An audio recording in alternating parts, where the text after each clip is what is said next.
Vin Ballin's back. Let's react. So yeah, right now we're going to react to Fast and Curious 2. Now I think I have watched all of this because I'm a huge Swoozy fan, but I forgot some of this. But I think I remember part of part 2. But anyway, let's get to it. Walking around the house in my SpongeBob underwear. Yes, that's important to the story. Walk into the kitchen to get myself a little snacky snack. My dad walks in. He's standing there with his look on his face. What's wrong with you? I just got a new engine for my Beamer. Okay, you want a cookie? Let's go. What do you mean? You need to see what all this power is like. You're driving around your little Toyota That's a cool Corolla. dad right You need to there. see what it's like to have a real man's car. Bro, that's a cool dad right there. Let's go. I spent a lot of money on this engine. Okay, let me go put some pants on. Let's go. Dad, I'm not getting in the car in my underwear. You're not getting out of the car. You're getting in the car, driving up the street, and coming back. Okay, I'm just gonna... Get the keys. Now, my dad is the chillest dude I know, and it takes a lot for him to get this aggravated this quickly. So I'm like, okay, fine. I'll get the keys. You still gotta walk from my house to the car, and the neighbors could possibly see you. Open the front door, peek out. No TMZ. I start sneaking to the car like this is Metal Gear Solid. He's following behind me all slow, shaking his head like, I have raised an idiot.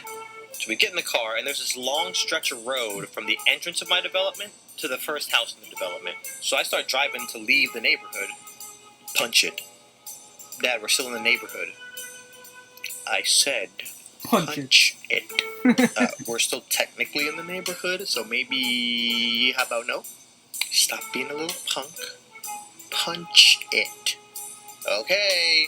Ooh, wow, Dad, it's a nice engine you got there, bro. You're such a little wimp. Turn the car around. I get to the entrance, turn around, punch it. Okay, Dad.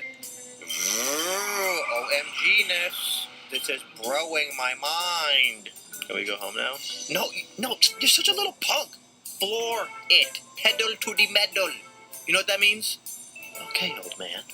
So you have chosen death. And I go full Dominic Toretto. Hey, that animation though. I like that. I glance over at him and he's like... Get to the entrance, turn around. Get to the first house, turn around.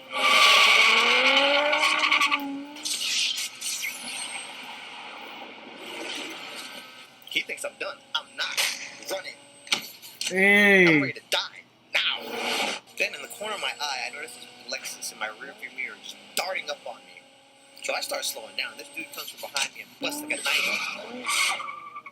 Low-key freaking out because this guy's blocking the road in both directions. This guy gets out, slams his door. Do you have any idea? Then he looks at me, and he sees me in my extra medium SpongeBob tidy whities. Do you have any idea what are you doing? My kids are playing in the driveway. They're like huge veins bulging out of Bro, this I'd dude's be neck. pissed too, But what made this honestly. even more scary is this dude looks like the office nerd that never speaks. If you saw him at work and you were like, hey, Todd, how's it going? He'd be like... So this guy's yelling at us, but there's one key thing he didn't know. My dad is from Trinidad. Never run up on a Trini who's lived in New York. So then he awakens... My dad's in a crazy person. This is a private road. I can drive as fast as I want. I can do whatever I want. So then it's just a yelling competition at this point. It's a private road. But my kids. It's a private road. But my kids. And I'm in the middle like... So while all this... Okay, so I understand the other dad situation, the guy in blue, cause you want your kid's safety, but yeah, I just it's an understandable reason why the guy in blue would get mad, cause he's a dad and he just wants to protect his kids.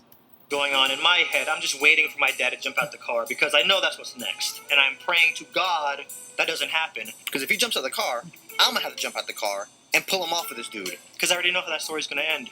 And then what happened? Well, then we left Bible study and we pulled into our neighborhood and there were these two guys fighting. No, nobody cares about that part. Tell us about the crackhead.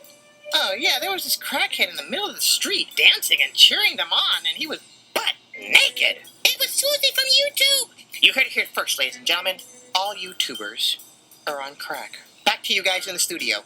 So I'm here just giving my dad this look like, please don't get out of the car.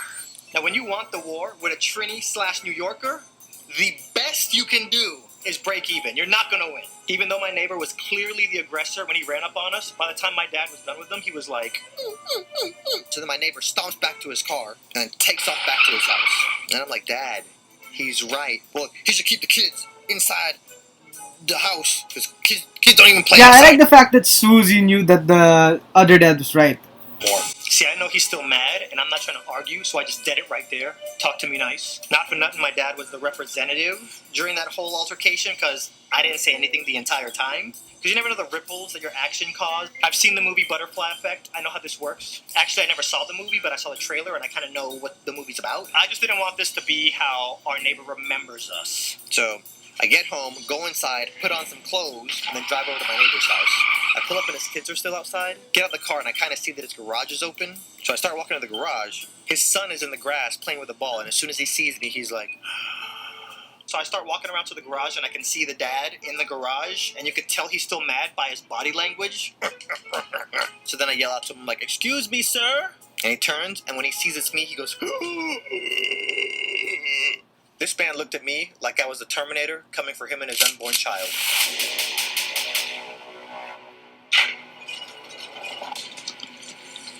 Hey. Bro, the efforts in Susie's animations, bro. So I was like, think fast, talk fast. Sir, no. It's sir. Sorry for how my dad was acting back there. You were right. He just got a brand new engine, and he wanted me to test it out. Very sorry. Once my dad saw that the road was empty and nobody was around and nobody can get hurt, he wanted me to test out his engine. I wanted to come over here and just, apologize. Well, I, thank you for coming and letting me know this. So I appreciate that. Well, name's Adonde. If you ever need anything, I'm in that White House 3 houses down. Later that night, I start thinking to myself, I know this dude is going to tell his wife about all this.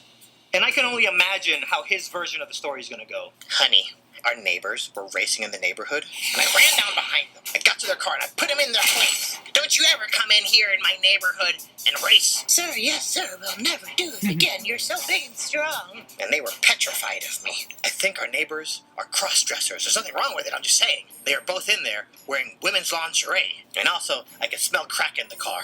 I'm going to call the HOA first thing in the morning and let them know. I think our neighbors are cross-dressing drug dealers. You're such a brave man, honey. I'm so sorry for ever cheating on you with the janitor on that cruise ship. It's all right, honey.